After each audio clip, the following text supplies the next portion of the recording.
नमस्कार दोस्तों, study समस्ती channel पर आप सभी लोग का स्वागत है। और हम लोग देख रहे हैं यूपी ट्रिपल एससी द्वारा जो भी परीक्षाएं हुई हैं उनके आए हुए प्रश्न। यूपी ट्रिपल एससी में आए हुए प्रश्न। तो चलिए, इससे पहले कि क्वेश्चन सभी इससे पहले वाले वीडियो में पढ़े हुए हैं। तो रक्त कैंसर को कहा जाता है, रक्त कैंसर को क्या कहा जाता है ये आपको बताना है। तो दोस्तों, रक्त कैंसर को ल्यूकीमिया कहा जाता है। ऑप्शन सी करेक्ट होगा। चलिए आगे चलते हैं, देखते रहे कौन से परीक्षा में पूछा है। राजस्व निरीक्षक परीक्षा 2016। ल्यूकीमिया एक प्रकार का कैंसर है जो कि रक्त और अस्थि मज्जा, जहां रक्त कोशिकाओं का निर्माण करते हैं, उन्हें प्रभावित करता है। तो किसको किसको करता है? ब्लड को और बोन मैरो को।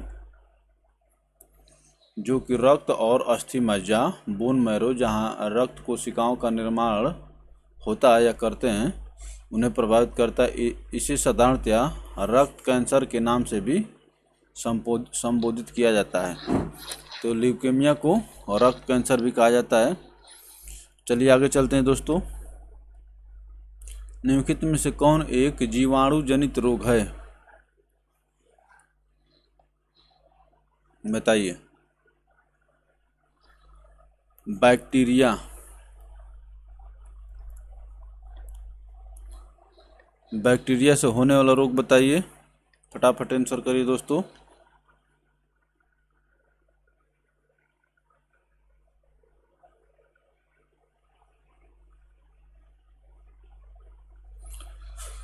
तो इसमें जो है कुष्ठ रोग जो है माइकोबैक्टीरियम लेप्री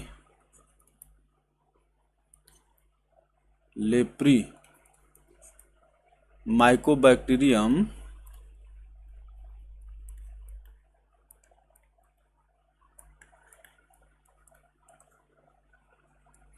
लेप्री नामक बैक्टीरिया से होता है।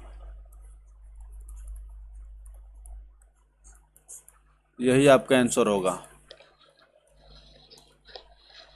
तो जीवाणु जनित रोग जो होगा क्या होगा? कुष्ठ रोग होगा। चलिए, ये यूपी ट्रिपल एससी संयुक्त परीक्षा 2015 में पूछा गया, ये भी देखते रहिए आप कि कौन किस किस परीक्षा में पूछा गया है। आगे चलते हैं दोस्तों। कुष्ठ रोग एक संचारणशील रोग है। यह माइकोबैक्टीरियम लेप्री नामक जीवाणु से होता है। कुष्ठ रोग किसी रोगी व्यक्ति के साथ काफ़ी घनिष्ठता से रहने पर संचरण करता है। तो ये जो है छुआछूत की बीमारी है। कुष्ठ रोग किसी रोगी व्यक्ति के साथ काफ़ी घनिष्ठता से रहने पर संचरण करता है। इसमें शरीर पर चकत्ते पड़ने लगते हैं। एड़ी और कलाई के अगल बगल की तंत्रिकाएं प्रभावित होने लगती हैं। एड़ी और कलाई के अगल बगल की तंत्रिकाएं क्या होने लगती हैं दोस्तों? प्रभावित होने लगती हैं। चलिए आगे चलते हैं। निम्नलिखित में कौन बैक्टीरिया जनित रोग नहीं है? बताइए।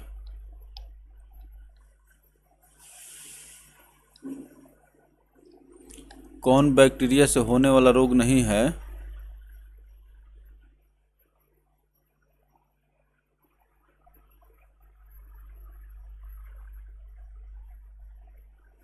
तो इसमें जो दम्मा देख रहे हैं, ये बैक्टीरिया से होने वाला रोग नहीं है। बाकी की जो है आंत्र ज्वर, डिप्थीरिया और प्लेग जो है, ये सभी बैक्टीरिया से होने वाले रोग हैं। चलिए आगे चलते हैं दोस्तों। ऑप्शन डी करेक्ट होगा इसका। बैक्टीरिया जनित रोग नहीं है तो दम्मा होगा। टाइफाइड, साल्मोनेला टाइफी नामक जीवाणु, टाइफाइड जो है साल्मोनेला टाइफी नामक जीवाणु, प्लेग पाचुरेला पेस्टिस या यर्निशियस पेस्टिस नामक जीवाणु, प्लेग जो हो गया इससे हो गया। और डिप्थीरिया या रोहिणी कोराइन बैक्टीरियम डिप्थीरियम नामक जीवाणु के संक्रमण के कारण होता है। दम्मा या अस्थमा श्वसन तंत्र की बीमारी है। जिसके कारण सांस लेना मुश्किल हो जाता है। दमा एलर्जी मौसम के प्रभाव एवं आनुवंशिक कारणों से होता है। एलर्जी मौसम के प्रभाव एवं आनुवंशिक कारणों से होता है। हैजा, कोढ़, तपेदिक या यक्ष्मा या क्षय रोग, निमोनिया, काली खांसी, टिटनेस आदि जीवाणु से होने वाले रोग हैं। तो इसमें देखिए जीवाणु से कौन कौन से हो रहे हैं। हैजा, कोढ़, तपेदिक जिसको टीबी कहते हैं, टीबी को यक्ष्मा कहिए या क्षय रोग कहिए, निमोनिया, काली खांसी, टिटनेस, ये सभी बैक्टीरिया से होने वाले रोग हैं। और ये भी टाइफाइड हो गया, प्लेग हो गया और डिप्थीरिया, ये भी बैक्टीरिया से होने वाले रोग हैं। तो इसमें देखिए टाइफाइड का बैक्टीरिया का नाम याद करिए, साल्मोनेला टाइफी, और प्लेग का पाचुरेला पेस्टिस या यर्सीनिया पेस्टिस। प्लेग का जो हो गया पाचुरेला पेस्टिस या यर्सीनिया पेस्टिस। चलिए आगे चलते हैं दोस्तों। तो ये बहुत बढ़िया प्रश्न है और इस प्रकार के प्रश्न पूछे जाते हैं। निम्नलिखित में से कौन सी बीमारी से टीकाकरण द्वारा नहीं बचा जा सकता है। किस बीमारी से टीकाकरण द्वारा नहीं बचा जा सकता है, बताइए।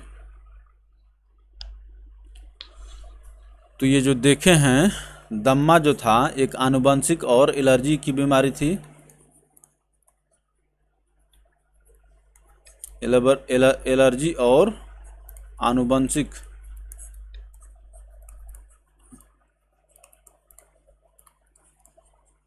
दम्मा जो है एलर्जी और आनुवंशिक बीमारी थी। इससे जो है इसके लिए टीका से नहीं बचा जा सकता है। और बाकी जो है काली खांसी, पोलियो को तो टीका लगता ही, आप जानते हैं। रेबीज हो गया और काली खांसी, इन सबको टीकाकरण से बचा जा सकता है। चलिए आगे चलते हैं दोस्तों। काली खांसी हो गया डीपीटी, डिप्थीरिया, पर्टुसिस और टिटनेस वाला हो गया, और पोलियो हो गया, रेबीज हो गया, इनको टीकाकरण से बचा जा सकता है। टीकाकरण बैक्टीरिया या वायरस जनित बीमारियों से बचाने के लिए प्रभावी उपाय है। दम्मा बीमारी का कारक बैक्टीरिया वायरस नहीं है, अतः टीकाकरण द्वारा दम्मा बीमारी से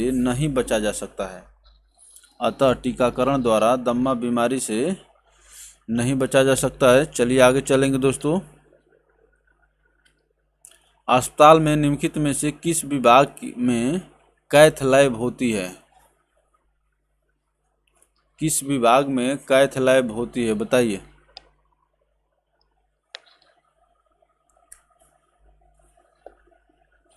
फटाफट आंसर करिए दोस्तों।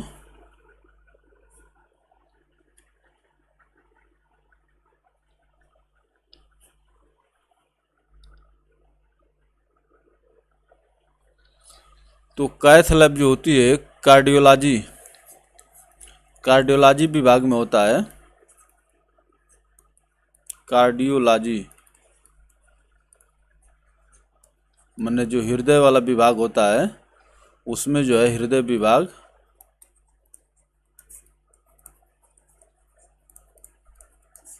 इसमें कैथ लैब होती है। ऑप्शन सी करेक्ट होगा। चलिए आगे चलते हैं दोस्तों। अस्पताल के कार्डियोलॉजी विभाग में कैथ लैब होती है, जहां पर दिल की धमनियों एवं उसके विषम चैम्बर्स के कार्यप्रणाली एवं सक्रियता का परीक्षण विभिन्न उपकरणों की सहायता से किया जाता है। तो कैथ लैब जो होती है कार्डियोलॉजी विभाग में।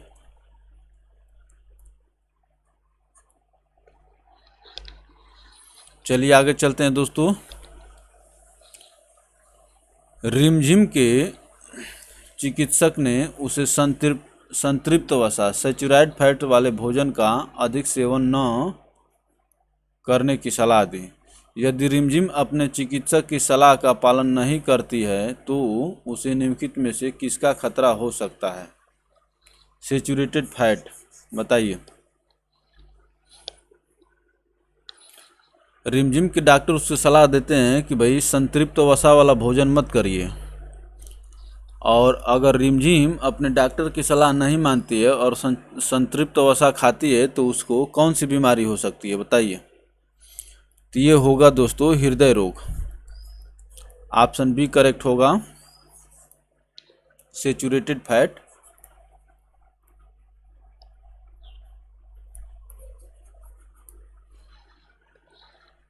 चलिए आगे चलते हैं, देखते रहिए कौन कौन से एग्जाम में पूछा गया है।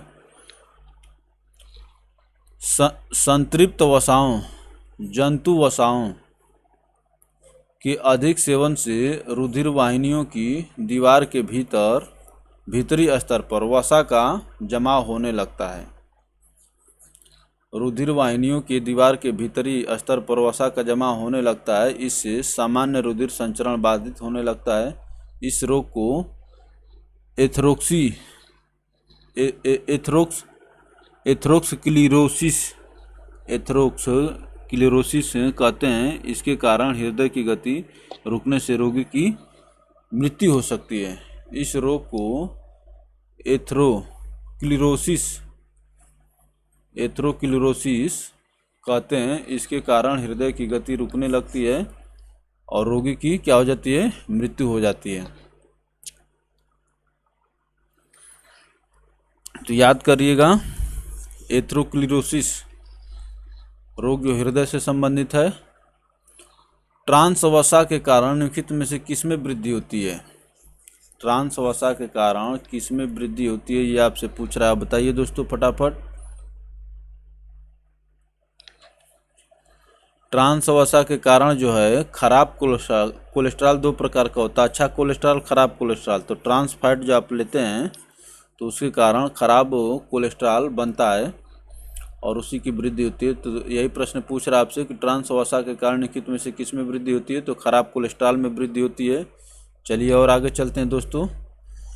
ट्रांस फैट या ट्रांस फैटी एसिड सबसे खतरनाक किस्म की वसा है जिसके द्वारा हमारे शरीर में खराब कोलेस्ट्रॉल एलडीएल की वृद्धि तथा अच्छे कोलेस्ट्रॉल की कमी होती है। ट्रांस फैट के अधिक सेवन से हृदय रोग और स्ट्रोक्स का खतरा बढ़ जाता है। ट्रांस फैट के अधिक सेवन से हृदय रोग और स्ट्रोक का खतरा बढ़ जाता है। तो खराब कोलेस्ट्रॉल को क्या कहते हैं, एलडीएल, और अच्छे कोलेस्ट्रॉल को एचडीएल। चलिए आगे चलते हैं दोस्तों।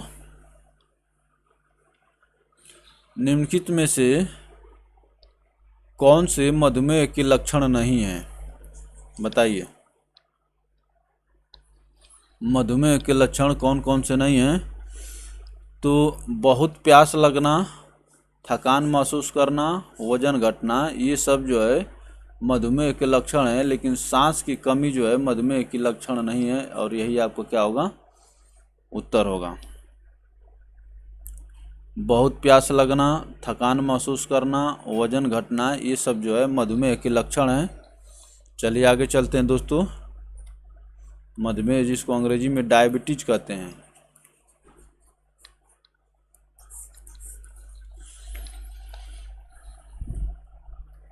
चलिए आगे चलते हैं दोस्तों। मधुमेह या डायबिटीज एक गंभीर बीमारी है जो मनुष्य के शरीर में अग्नाशय नामक अंतःस्रावी ग्रंथि द्वारा इंसुलिन नामक स्राव के असंतुलन के कारण होता है। अग्नाशय नामक अंतःस्रावी ग्रंथि के इंसुलिन नामक स्राव के असंतुलन के कारण होता है।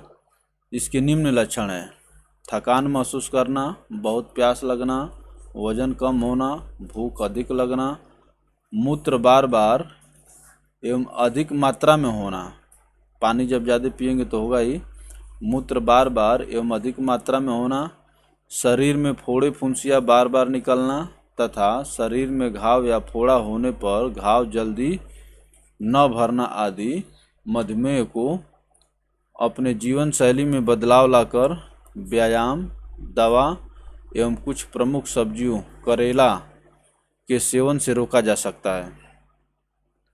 एवं कुछ प्रमुख सब्जियों करेला के सेवन से रोका जा सकता है। तो देखिए, जो लोग मधुमेह के शिकार हैं, डायबिटीज के शिकार हैं, उनको करेला का भोजन करना चाहिए। चलिए आगे चलते हैं दोस्तों। निम्नलिखित में से कौन सी बीमारी मुख्य रूप से जीवन शैली में बदलाव लाकर शारीरिक व्यायाम और दवा से प्रबंधित की जा सकती है? जीवन शैली में बदलाव लाकर व्यायाम और दवा, तो अभी हम लोग देखे हैं ये कौन सी बीमारी है, डायबिटीज। डायबिटीज जो है इससे कंट्रोल हो जाती है। बदलाव लाइए, जीवन शैली में बदलाव लाइए, चावल मत खाइए, मीठा चीज़ मत खाइए, आलू मत खाइए। न खाने का मतलब कि थोड़ा कम खाइए। चलिए आगे चलते हैं दोस्तों।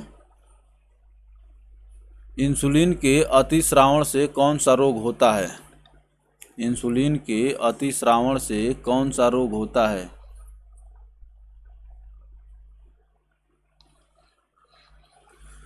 तो इंसुलिन के कम स्रावण से तो मधुमेह होता है, लेकिन ज़्यादा स्रावण से होता है हाइपोग्लाइसीमिया। ऑप्शन बी करेक्ट होगा। इंसुलिन के अतिस्रावण से हाइपोग्लाइसीमिया नामक रोग हो जाता है। सीमिया, हाइपोग्लाइसीमिया नामक रोग हो जाता है। चलिए आगे चलते हैं दोस्तों। इंसुलिन के अतिस्रावण के फलस्वरूप रुधिर में ग्लूकोज की मात्रा कम होने लगती है। इंसुलिन के अतिस्रावण के फलस्वरूप रुधिर में ग्लूकोज की मात्रा कम होने लगती है, जिसे हाइपोग्लाइसीमिया नामक रोग हो जाता है। इसमें तंत्रिका तंत्र एवं रेटिना कोशिकाओं को ऊर्जा कम मात्रा में मिल पाती है। व्यक्ति को अधिक थकावट, शरीर में ऐंठन होती है। तो व्यक्ति को अधिक थकावट तथा शरीर में ऐंठन होती है। तो इंसुलिन का अधिक स्रावण और कम स्रावण, अगर कम स्रावण होगा तो आप डायबिटीज के शिकार हो जाएंगे, और अगर ज़्यादा स्रावण होगा तो हाइपोग्लाइसीमिया नामक रोग के शिकार हो जाएंगे। इसमें तंत्रिका तंत्र और रेटिना कोशिकाओं को ऊर्जा कम मात्रा में मिल पाती है और आपको अधिक थकावट और शरीर में ऐंठन होती है। चलिए आगे चलते हैं दोस्तों। उपवास के बाद शर्करा का स्तर होने की स्थिति को प्री डायबिटीज माना जाता है। बताइए। अगर आप मैंने खाली पेट हैं और आप में ग्लूकोज का स्तर जो है कितना होगा तो आपको माना जाएगा कि आपको डायबिटीज है। तो 100 से 125। खाली पेट अगर आप जाते हैं अपना ग्लूकोज नपवाने और उसके बाद 100 से 125 ग्लूकोज होता है तो आपको प्री डायबिटीज माना जाएगा कि डायबिटीज के लक्षण थोड़े थोड़े से आने वाले हैं। चलिए आगे चलते हैं दोस्तों।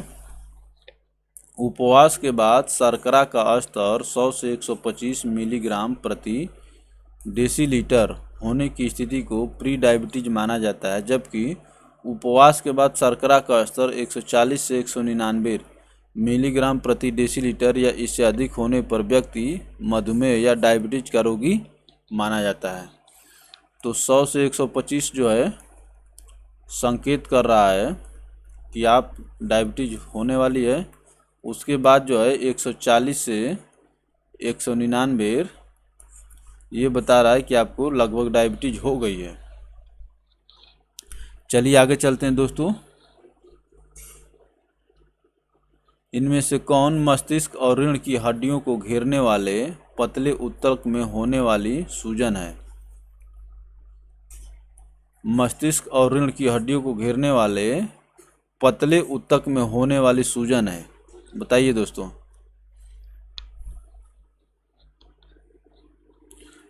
तो ये जो हो मेनिंजाइटिस है, जिसको अंग्रेजी में मेनिंजाइटिस कहते हैं, मस्तिष्कावरण शोध। मेनिंजाइटिस में मस्तिष्क और रीढ़ की हड्डियों को घेरने वाले ऊतक में सूजन हो जाती है। ऑप्शन बी करेक्ट होगा। चलिए आगे चलते हैं दोस्तों। मेनिंजाइटिस मस्तिष्क और रीढ़ की हड्डियों को ढकने वाली सुरक्षात्मक झिल्लियों में होने वाली सूजन होती है। यह सूजन विषाणु, बैक्टीरिया तथा अन्य सूक्ष्म जीवों के संक्रमण के कारण हो सकती है। तो इसमें वायरस भी हो सकते हैं, बैक्टीरिया भी हो सकते हैं, या अन्य सूक्ष्म जीवों के संक्रमण से भी हो सकती है। मस्तिष्क और रीढ़ की हड्डियों को ढकने वाली पतली झिल्लियों में, सुरक्षात्मक झिल्लियों में जब सूजन हो जाता है तो मेनिंजाइटिस होता है। चलिए आगे चलते हैं दोस्तों। ताप या ज्वर को कम करने के लिए निम्नलिखित में से कौन सी दवा का इस्तेमाल होती है? बुखार को कम करने के लिए कौन सी दवा का इस्तेमाल किया जाता है, बताइए। तो बुखार को कम करने के लिए या ताप को कम करने के लिए एंटीपायरेटिक्स दवाओं का उपयोग किया जाता है। ऑप्शन सी करेक्ट होगा। चलिए आगे चलते हैं दोस्तों। ज्वरहारी या संतापहारी एंटीपायरेटिक्स औषधियाँ ज्वरावस्था में प्रयुक्त की जाने वाली औषधि हैं जो शरीर के ताप को कम करके उसे सामान्य अवस्था में लाने का कार्य करती हैं, जैसे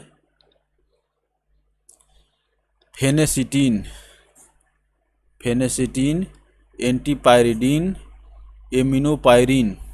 ये तीनों दवा जो है बुखार की दवा हैं, जो आपके शरीर के तापमान को कम करती हैं। फेनेसिटीन, एंटीपायरिन और एमिनोपायरिन। चलिए आगे चलते हैं दोस्तों। निम्नलिखित में से प्लेग के उपचार में किस दवाई का उपयोग होता है, बताइए। प्लेग के उपचार में किस दवाई का उपयोग होता है? तो प्लेग के उपचार में स्ट्रेप्टोमाइसिन नामक दवा का उपयोग होता है। ऑप्शन सी करेक्ट होगा दोस्तों। स्ट्रेप्टोमाइसिन। चलिए आगे चलते हैं। क्लोरोमाइसिटिन का उपयोग जीवाणु के माध्यम से होने वाले संक्रमण के इलाज में किया जाता है। क्लोरोमाइसिटिन। आइसोनियाजाइड का प्रयोग क्षय रोग, जिसको आप लोग टीबी कहते हैं,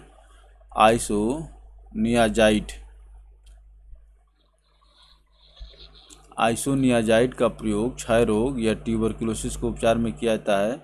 स्ट्रेप्टोमाइसिन प्लेग के जीवाणु पर अत्यंत कारगर है। इसका उपयोग प्लेग के इलाज में किया जाता है। Plague, Yersinia pestis. प्लेग जो है यर्सीनिया पेस्टिस नामक जीवाणु के संक्रमण के फलस्वरूप होता है। एड्रेनलिन या एपिनेफ्रिन एक हार्मोन है जिसका उपयोग गंभीर एलर्जी, एनोफाइलैक्सिस,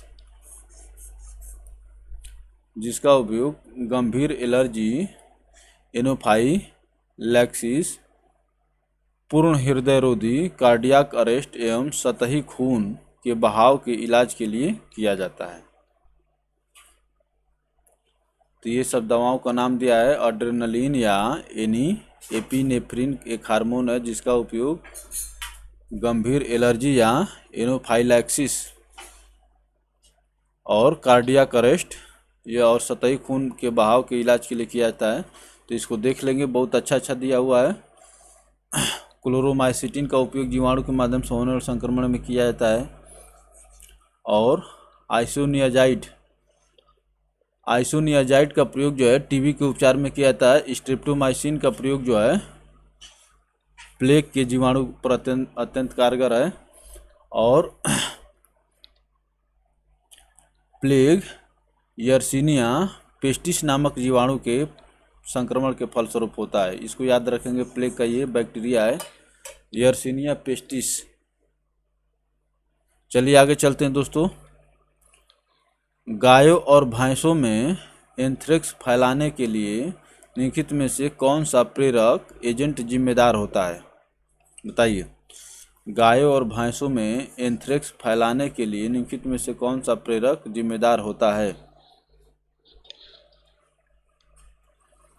गायों और भैंसों में एंथ्रेक्स फैलाने के लिए कौन सा प्रेरक जिम्मेदार होता है, तो ये होता है बैक्टीरिया के कारण।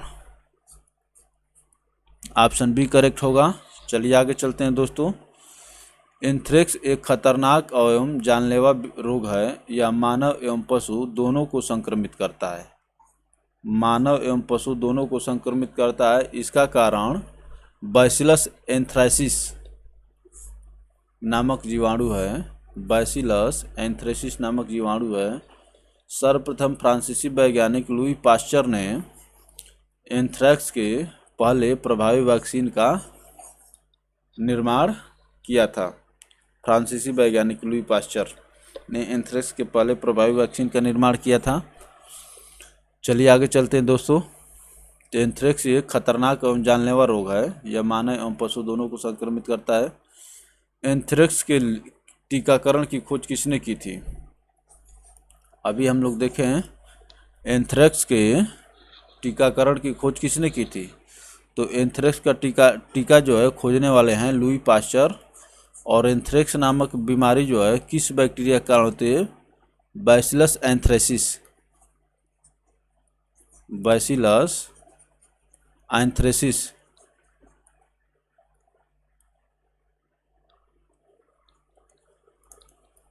बैसिलस एंथ्रेसिस नामक जीवाणु से एंथ्रेक्स नामक बीमारी होती है। और इसका टीका जो खोजने वाले थे, वैक्सीन खोजने वाले थे लुई पास्चर, जो फ्रांस के वैज्ञानिक थे। तीसरी पीढ़ी के टीके होते हैं, बताइए।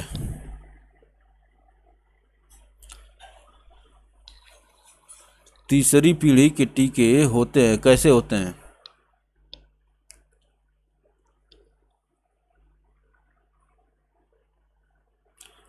फटाफट आंसर करिए दोस्तों। तो तीसरी पीढ़ी के टीके जो है कृत्रिम प्रतिजन होते हैं। ऑप्शन डी करेक्ट होगा। चलिए आगे चलते हैं दोस्तों। ये संयुक्त चिकित्सा परीक्षा यूपी ट्रिपल एस जो लिया था उसमें पूछा हुआ है। तो चिकित्सा की बात है, इसीलिए थोड़ा सा डीप में पूछ रहा है, अंदर जाकर के पूछ रहा है। तीसरी पीढ़ी के टीके डीएनए टीके होते हैं। अभी जो हम लोग कोरोना की वैक्सीन लगा रहे हैं ये आरएनए टीका है। तीसरी पीढ़ी के टीके डीएनए टीके होते हैं। इसमें जिस रोग से प्रतिरोधकता अपेक्षित होती है उसकी एंटीजन में जेनेटिक इंजीनियरिंग तकनीकी द्वारा बदलाव करके कृत्रिम प्रतिजन वैक्सीन टीका बनाया जाता है। इसमें जिस रोग से प्रतिरोधकता अपेक्षित होती है उसके एंटीजन में जेनेटिक इंजीनियरिंग तकनीकी द्वारा बदलाव करके कृत्रिम प्रतिजन वैक्सीन टीका बनाया जाता है। चलिए आगे चलते हैं दोस्तों। जीवाणु के निराकरण के लिए जिस प्रकाश किरण को परखनली के अंदर वैकृत प्रयोगशाला में प्रयुक्त किया जाता है उसका नाम क्या है? बताइए। बैक्टीरिया के निराकरण के लिए जिस प्रकाश किरण को परखनली के अंतर्गत वैकृत प्रयोगशाला में प्रयुक्त किया जाता है उसका नाम क्या है? तो उसका नाम है पराबैंगनी किरण। ऑप्शन डी करेक्ट होगा। ये चिकित्सा परीक्षा इसीलिए थोड़ा सा अंदर पूछा जा रहा है। चलिए आगे चलते हैं दोस्तों।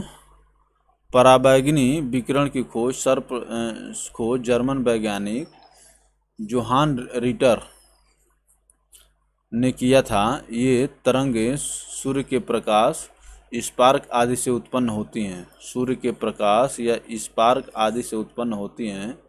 इसकी विकिरण का उपयोग अदृश्य लिखाई, अंगुली के निशानों का पता लगाने, खाद्य पदार्थों के संरक्षण तथा जीवाणुओं को नष्ट करने में किया जाता है। तो ये पराबैंगनी किरणों के बारे में कह रही। इस विकिरण का प्रयोग अदृश्य लिखाई, अंगुली के निशानों का पता लगाने, खाद्य पदार्थों के संरक्षण तथा जीवाणुओं को नष्ट करने में किया जाता है। चलिए आगे चलते हैं दोस्तों। ईसीजी का प्रयोग किस रोग के निर्णय के लिए किया जाता है? बताइए। तो ईसीजी का प्रयोग जो है आप जानते हैं सी में क्या हो जाता है? कार्डियो। ईसीजी का प्रयोग जो है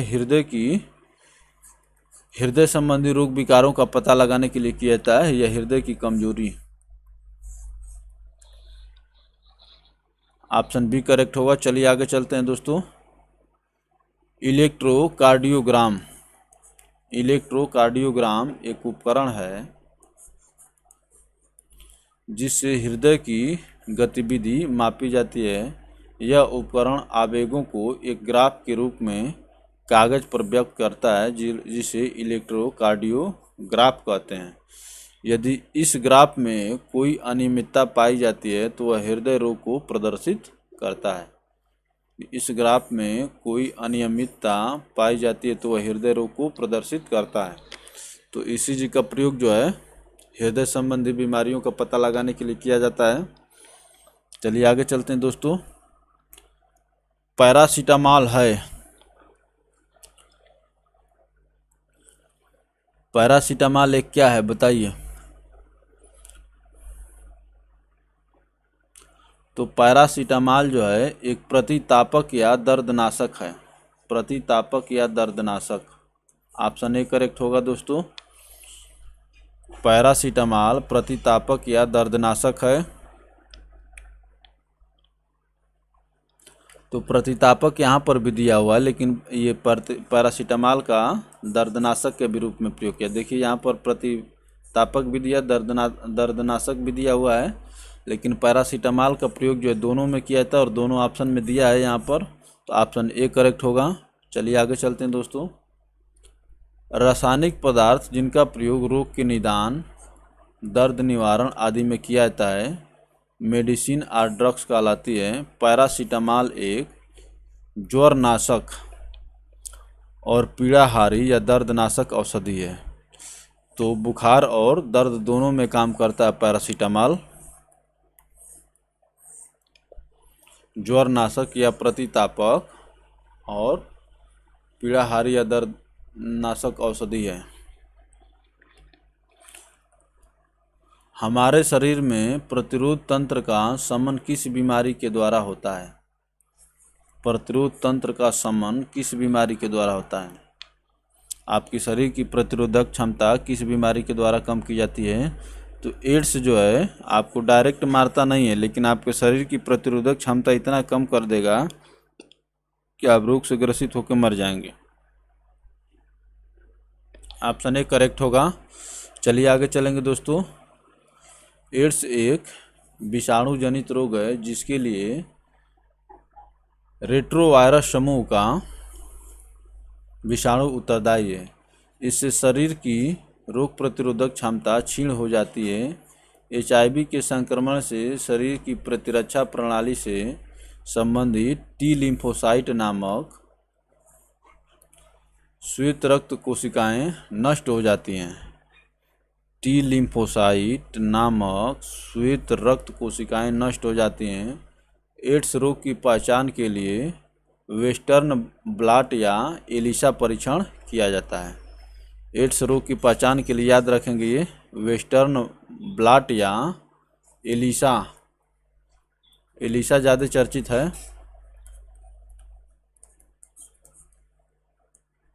वेस्टर्न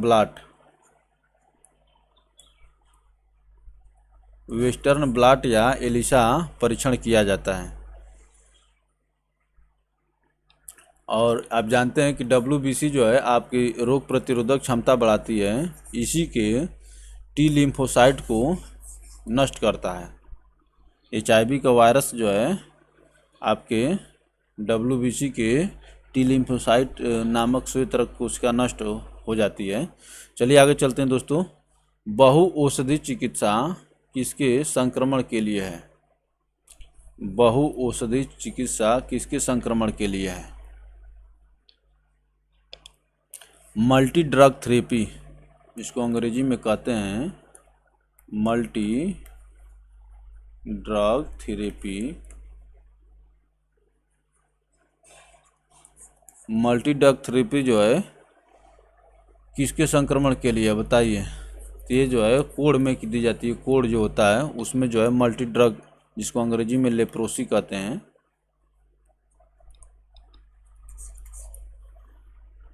इसमें मल्टी ड्रग थेरेपी से इसका उपचार किया जाता है। चलिए आगे चलते हैं दोस्तों। मल्टी ड्रग थेरेपी कुष्ठ या कोढ़ लेप्रोसी की इलाज के लिए उपयोग किया जाता है। वर्ष 1995 से विश्व स्वास्थ्य संगठन ने सभी स्थानीय देशों में कुष्ठ रोगियों को MDT मल्टी ड्रग थेरेपी की मुफ्त आपूर्ति की है। मल्टी ड्रग थेरेपी की मुफ्त आपूर्ति की है MDT। चलिए आगे चलते हैं दोस्तों। अब ये देखिए प्रोटीन वाला टॉपिक शुरू हो रहा है, इसका आंसर करिए फटाफट। प्रोटीन पोषक तत्वों में से एक है जो कैलोरी प्रदान करते हैं, बताइए। प्रोटीन जो है तीन पोषक तत्वों में से एक है, और तीन पोषक कौन कौन से हैं? प्रोटीन, वसा और कार्बोहाइड्रेट।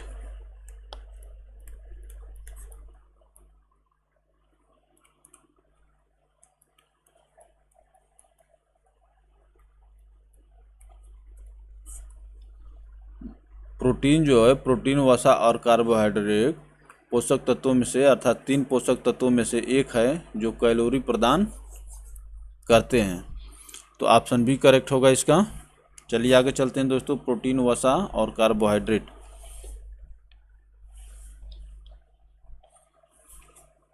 प्रोटीन तीन पोषक तत्वों प्रोटीन, वसा और कार्बोहाइड्रेट में से एक है जो ऑक्सीकृत होकर ऊर्जा प्रदान करते हैं, जो ऑक्सीकृत होकर ऊर्जा प्रदान करते हैं। चलिए आगे चलेंगे दोस्तों। हमारे भोजन आहार का प्रोटीन घटक मुख्य रूप से किसके लिए उत्तरदायी है? हमारे भोजन आहार का प्रोटीन घटक मुख्य रूप से किसके लिए उत्तरदायी है? तो प्रोटीन से आपको क्या मिलती है, बताइए। प्रोटीन जो है हमारे शरीर की वृद्धि और मरम्मत के लिए ज़रूरी है, और ये जो होता है दाल हो गया, अंडा हो गया, इन सब चीज़ों में मिलता है, और भी सारी चीज़ें हैं। तो प्रोटीन वृद्धि और मरम्मत के लिए ज़रूरी है। चलिए आगे चलते हैं। हमारे भोजन से प्राप्त होने वाला आहार प्रोटीन घटक मुख्य रूप से शरीर की वृद्धि और मरम्मत के लिए उत्तरदायी है। वृद्धि और मरम्मत। चलिए और आगे चलते हैं दोस्तों। निम्नलिखित में से किस विकल्प के जरिए हमारे शरीर को एमिनो एसिड प्राप्त होता है? आपके शरीर को एमिनो एसिड कहाँ से मिलता है, बताइए। तो प्रोटीन जो होते हैं एमिनो एसिड से मिलकर के बने होते हैं। यही जब टूटते हैं तो आपके शरीर को एमिनो एसिड प्राप्त होता है। ऑप्शन सी करेक्ट होगा, याद रखेंगे।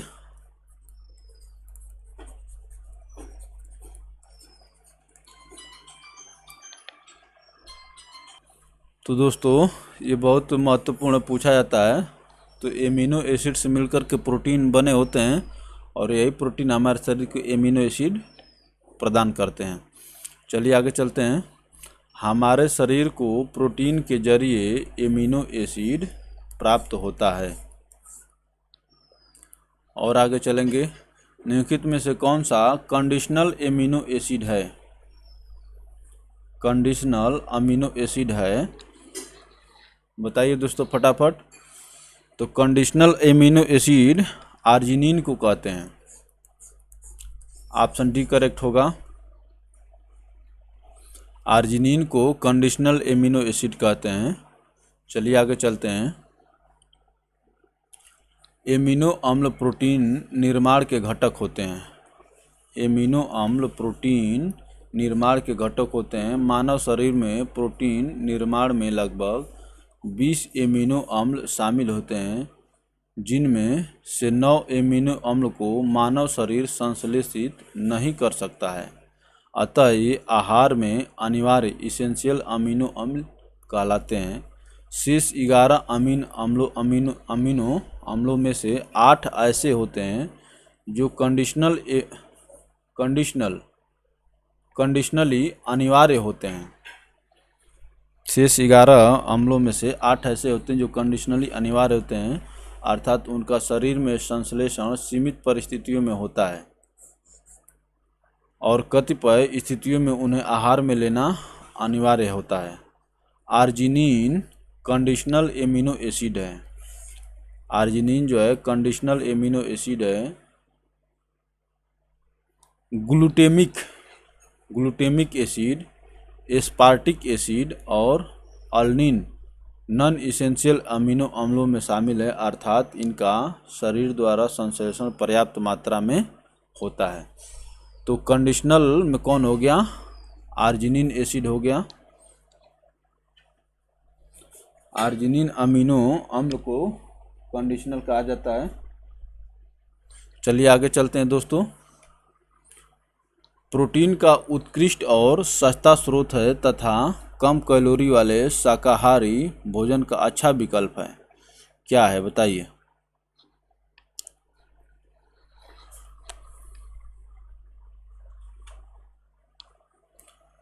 तो फलिया जो कहते हैं, बीन्स को कहते हैं, बीन्स जो है प्रोटीन का उत्कृष्ट और सस्ता स्रोत है। बीन्स जो है प्रोटीन का उत्कृष्ट और सस्ता स्रोत है तथा कम कैलोरी वाले शाकाहारी भोजन का अच्छा विकल्प है। जो लोग शाकाहारी हैं उनके लिए फलियां, बीन्स जो है एक अच्छा विकल्प है। चलिए आगे चलते हैं दोस्तों। फलिया या बीन्स कुल के अंतर्गत एक द्विबीजपत्री आवृत बीजी पौधे से संबंधित है। ये प्रोटीन का उत्कृष्ट और सस्ता स्रोत है तथा कम कैलोरी वाले शाकाहारी भोजन के अच्छे विकल्प हैं। तो बीन्स में आप समझ लीजिए कि आपको क्या होता है, प्रोटीन मिलता है और बीन्स तो आपको सस्ता में मिल जाता है। चलिए आगे चलते हैं दोस्तों। सोयाबीन में क्या ज़्यादा पाया जाता है? सोयाबीन में क्या ज़्यादा पाया जाता है? तो सोयाबीन जो है प्रोटीन का अच्छा स्रोत है। ऑप्शन ए करेक्ट होगा। चलिए और आगे बढ़ते हैं दोस्तों। सोयाबीन में प्रोटीन अधिक मात्रा में पाया जाता है। कार्बोहाइड्रेट चीनी, शहद, दूध, आलू आदि में और घी, वसा। कार्बोहाइड्रेट किस में पाया जाता है? कार्बोहाइड्रेट हो गया चीनी, शहद, दूध, आलू आदि में, और वसा जो है घी, तेल, दूध, मांस आदि में तथा खनिज मांस, दूध, हरी सब्जियों आदि में पाया जाता है। तो जो प्रोटीन जो होता है इन सब में पाया जाता है।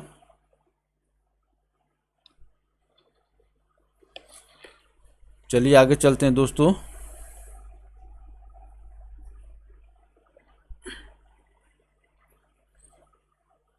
इसमें पूछा था, तो सोयाबीन का प्रोटीन हो गया, ठीक है ना, और कार्बोहाइड्रेट कहाँ कहाँ से मिलता है आपको? चीनी से, शहद से, दूध से, आलू से, इसमें आपको कार्बोहाइड्रेट मिलता है। और वसा फैट कहाँ से मिलता है? घी हो गया, तेल हो गया, दूध हो गया, मांस हो गया आदि में तथा खनिज मांस, दूध, हरी सब्जियों आदि में। चलिए आगे चलते हैं। मांसपेशियों के निर्माण और बढ़ने और एंटीबॉडी बनाने के लिए निम्नलिखित में से कौन सा आवश्यक है? बताइए। एंटीबॉडी बनाने के लिए निम्नलिखित में से कौन सा आवश्यक है? तो ये जो है प्रोटीन, मांसपेशियों के निर्माण और बढ़ने और एंटीबॉडी बनाने के लिए कौन सा आवश्यक है? तो प्रोटीन इसके लिए आवश्यक होता है। इसीलिए देख रहे हैं कि कोविड पेशेंट जो है, जो कोरोना है, कोविड-19 के पेशेंट जो है क्या होते हैं, इनको प्रोटीन लेने की सलाह दी जा रही थी।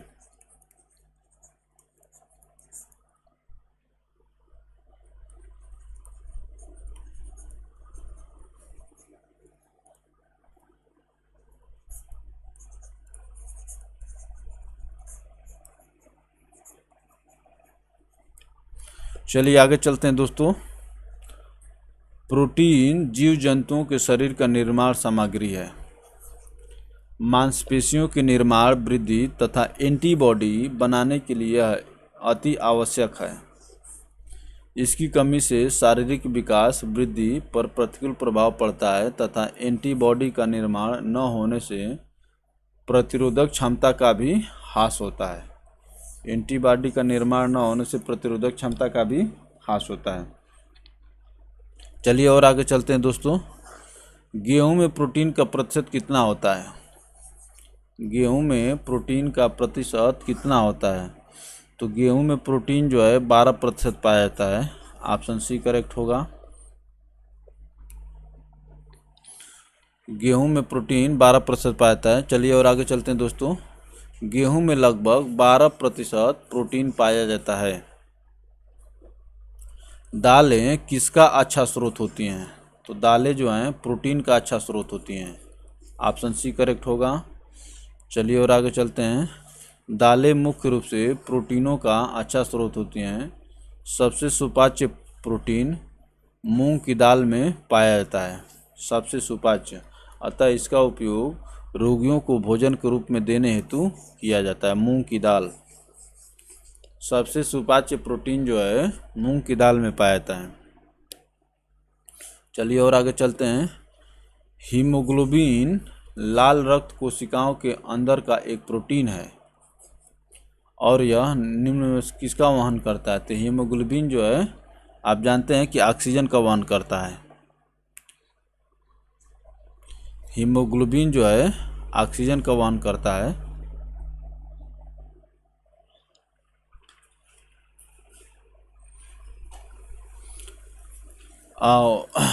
ऑक्सीजन और कार्बन डाइऑक्साइड दोनों को करता है। यही हीमोग्लोबिन, जैसे आपके शरीर में जो हीमोग्लोबिन है यही ऑक्सीजन को लेकर के जाता है और फिर कार्बन डाइऑक्साइड को शरीर के विभिन्न हिस्सों से ला करके फेफड़े में फिर उसका शुद्धिकरण किया जाता है। तो वैसे ए और बी दोनों यहाँ पर करेक्ट हो जाएगा। यहाँ पर अगर कार्बन डाइऑक्साइड नहीं रहता तो ऑक्सीजन एकदम ठीक किया जाता। चलिए आगे चलते हैं दोस्तों। देखिए यहाँ पर ए और बी उत्तर दिया है। हीमोग्लोबिन एक प्रोटीन, और आप जानते भी हैं कि हीमोग्लोबिन जो है एक ट्रांसपोर्टर का काम करता है। ऑक्सीजन ले जाता है और कार्बन डाइऑक्साइड जो है ले आता है।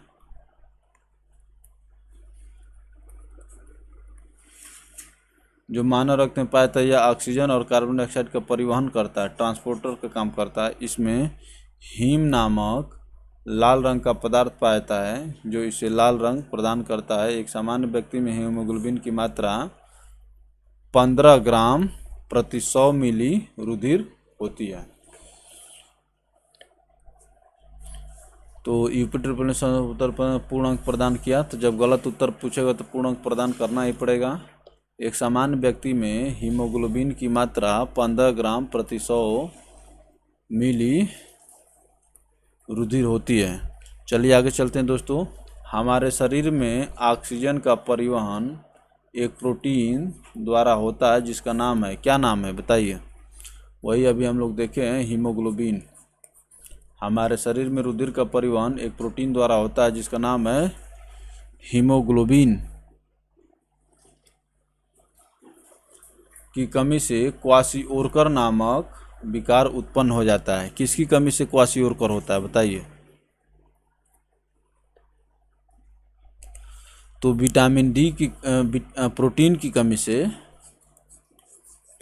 कमी से क्वाशिओर्कर नामक बीमारी हो जाती है। ऑप्शन बी करेक्ट होगा। चलिए आगे चलते हैं दोस्तों। क्वाशिओर्कर रोग मुख्यतः प्रोटीन की कमी से होता है। इस रोग में बच्चों की शारीरिक वृद्धि रुक जाती है, भूख कम लगती है एवं शरीर में सूजन आ जाती है। बाल रूखे चमकहीन हो जाते हैं तथा आसानी से टूटने लगते हैं। त्वचा रूखी और कांतिहीन हो जाती है। इस रोग से बचने के लिए नियमित रूप से उसको दैनिक आहार में प्रोटीन युक्त भोजन दिया जाता है।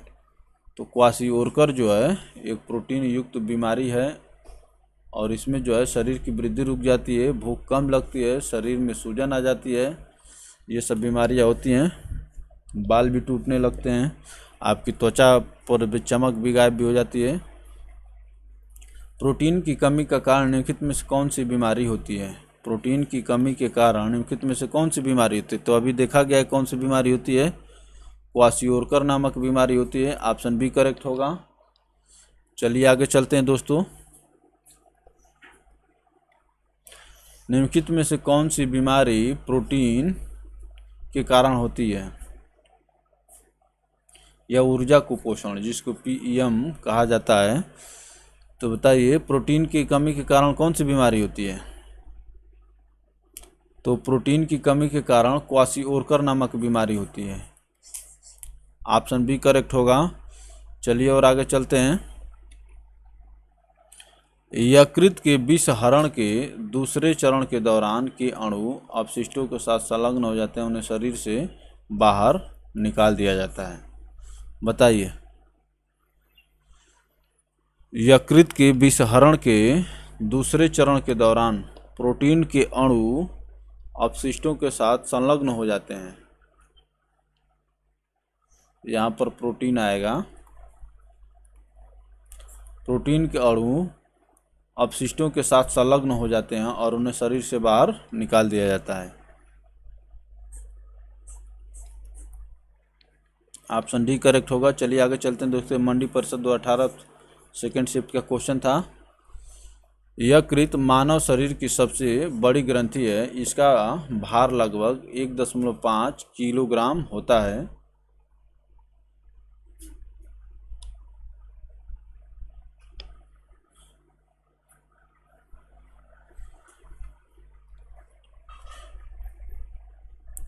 पित्त का उत्पादन ग्लाइकोजेनोलिसिस, यूरिया का संश्लेषण, रक्त में अमीनो अम्ल का नियमन आदि इसकी प्रमुख क्रियाएं हैं। किसका? लीवर का। लीवर क्या करता है? पित्त का उत्पादन करता है, बाइल जूस का, और ग्लाइकोजेनोलिसिस, यूरिया का संश्लेषण, रक्त में अमीनो अम्ल का नियमन आदि इसकी प्रमुख क्रियाएं हैं।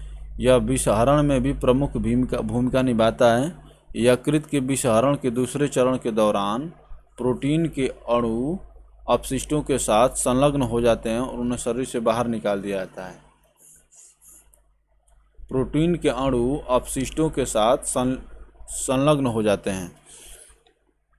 चलिए और आगे चलते हैं दोस्तों। निम्नलिखित में से किसे हमारे शरीर के मूल खंड, बिल्डिंग ब्लॉक के नाम से जाना जाता है? तो आपका शरीर का निर्माण जो है, मांसपेशियों का निर्माण किससे होता है, उसी को कहते हैं। बताइए। ये वही है, प्रोटीन। इसको मूल खंड या बिल्डिंग ब्लॉक के नाम से जाना जाता है। चलिए आगे चलते हैं। प्रोटीन ऊतकों के निर्माण, मरम्मत और शारीरिक वृद्धि के लिए आवश्यक होते हैं। प्रोटीन को शरीर के मूल खंड या बिल्डिंग ब्लॉक के नाम से जाना जाता है। अमीनो अम्ल प्रोटीन की संयोजक इकाइयाँ मोनोमर्स होते हैं। प्रोटीन एक जटिल नाइट्रोजन युक्त कार्बनिक पदार्थ है। नाइट्रोजन युक्त कार्बनिक पदार्थ है जिसका गठन कार्बन, हाइड्रोजन, ऑक्सीजन, नाइट्रोजन तत्वों के अणुओं विभिन्न प्रकार के अमीनो अम्ल से मिलकर होता है। तो कार्बन, हाइड्रोजन, ऑक्सीजन और नाइट्रोजन, इन सब से मिलकर के प्रोटीन का निर्माण होता है। चलिए आगे चलते हैं दोस्तों। अब देखिए, जीव विज्ञान विविध दल आ गया, इसको देखते हैं।